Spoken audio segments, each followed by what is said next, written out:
Aloha. Today I want to talk about self-love. For me, when I first heard this term self-love, I was very confused. Love myself? What does that mean? And this was many years ago. And I know it's become a very popular concept in spirituality and the whole self-help movement, the personal development movement about self-love. I also understand that, we were never taught how to love ourselves. I mean, as children, and I always go back to saying as children, it was just a natural thing for us to not only be curious about life and to play and to explore, but I think generally when we're not so conditioned, we're not being told no all the time and we're not being given all these rules about life, then there's just a natural, spontaneous feeling of the respect of our being. And kids don't look at it that way necessarily at all. They don't say those words that I just said, but there is, I think kids in general, before they're told that there's something wrong with them, for example, they do have this love for themselves, and it's just natural.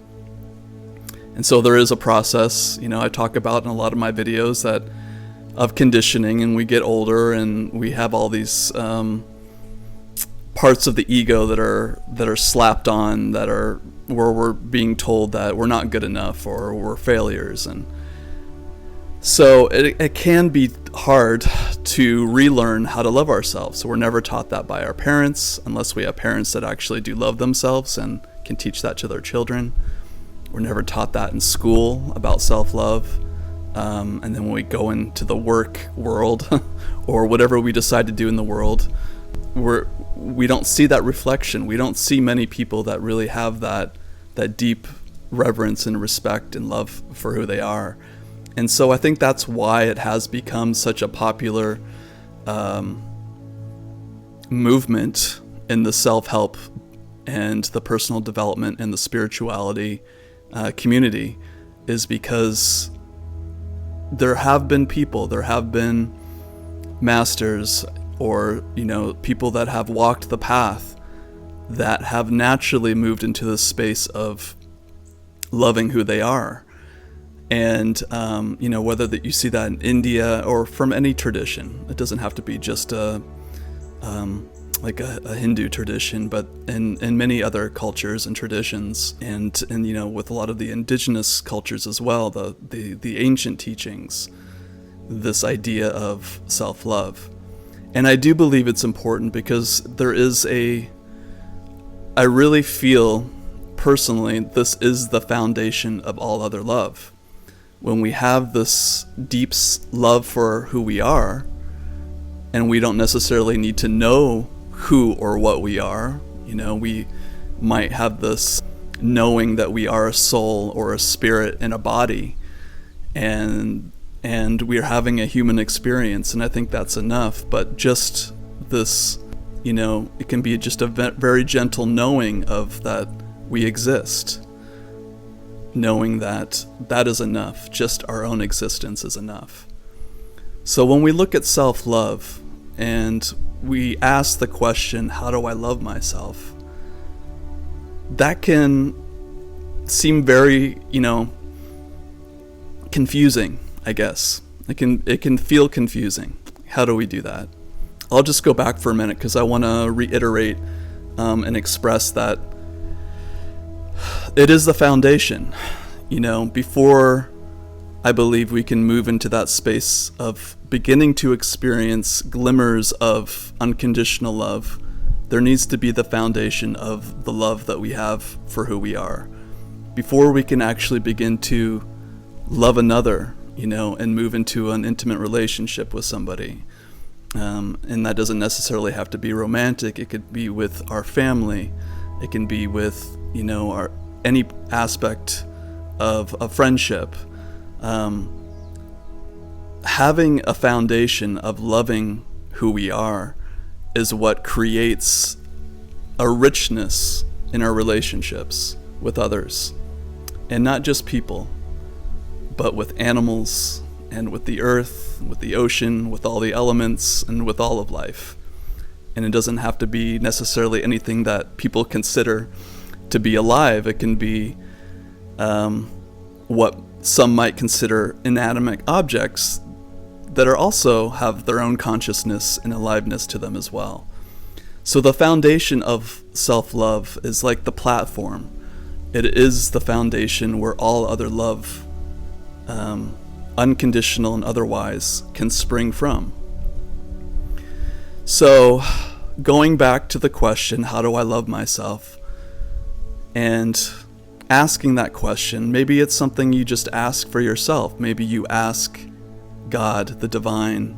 Maybe you ask Jesus if you believe in Jesus, or the Buddha, or if you have a higher self, if you're a female, or you have a oversoul, or you're a male.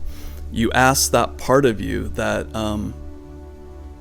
how do I love myself? And you keep asking that question. That's one way to do it, if you don't know how to do that. So this is something that I have been doing, I'm not going to say for years, but it's a question that I've had on my mind for a long time.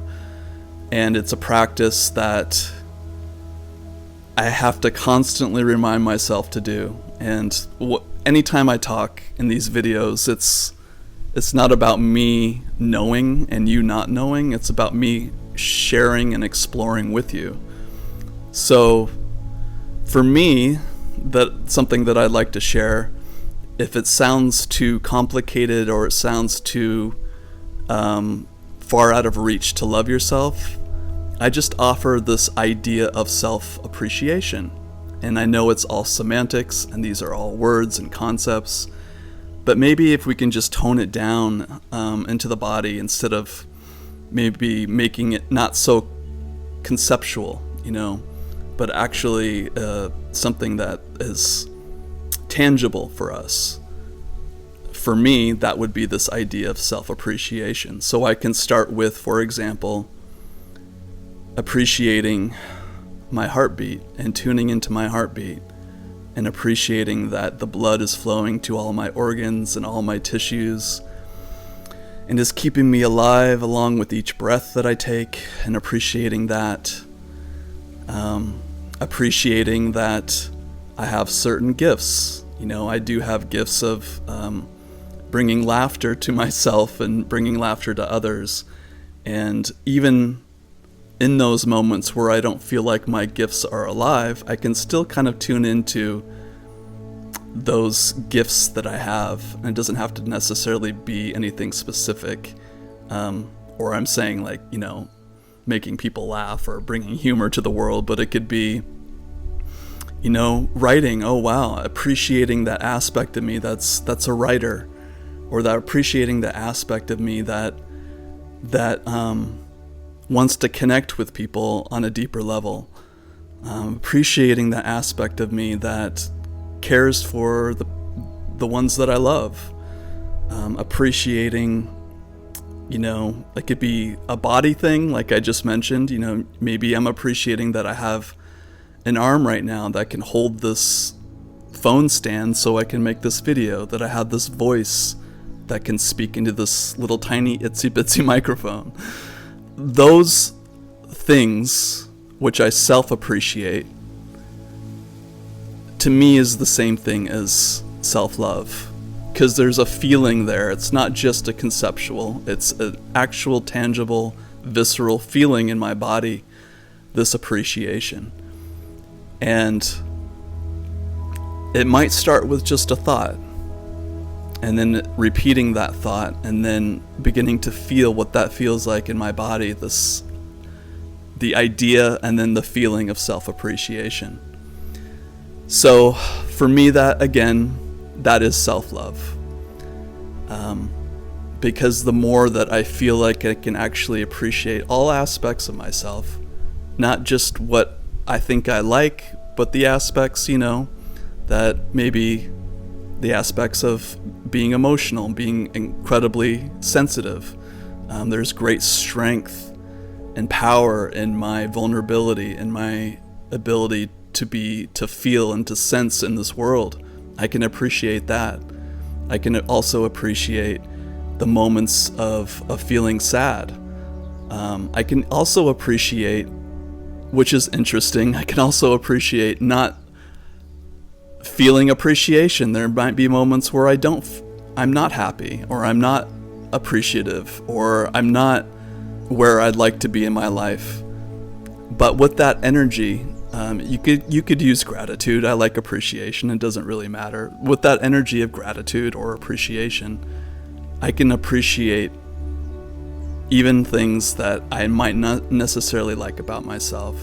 And what that does, I notice, is that energy, that frequency of appreciation begins to override those lower frequencies. Not better, not worse, but just those frequencies that might give me a story about something that I don't like about myself. So this is something that for those, or for anybody, that feels that self-love seems like kind of, you don't quite know how to get there, try self-appreciation. And then from self-appreciation, you can begin to appreciate maybe you have a roof over your head, or you get to walk your dog each morning, or that you get to guide your children and help them grow up and to be beautiful people, and so they can be happy in their lives and encourage their own happiness. Maybe you can begin to appreciate the food that you eat, and all of these things, I believe, begin to expand. Self-appreciation and then appreciating life is a process of expansion, and I think it's a natural part of our journey and discovering who we are. So thank you for taking the time to listen to this video, and I hope you have a beautiful day. May you appreciate yourself and the life that you have. Ohui ho, and thank you for watching.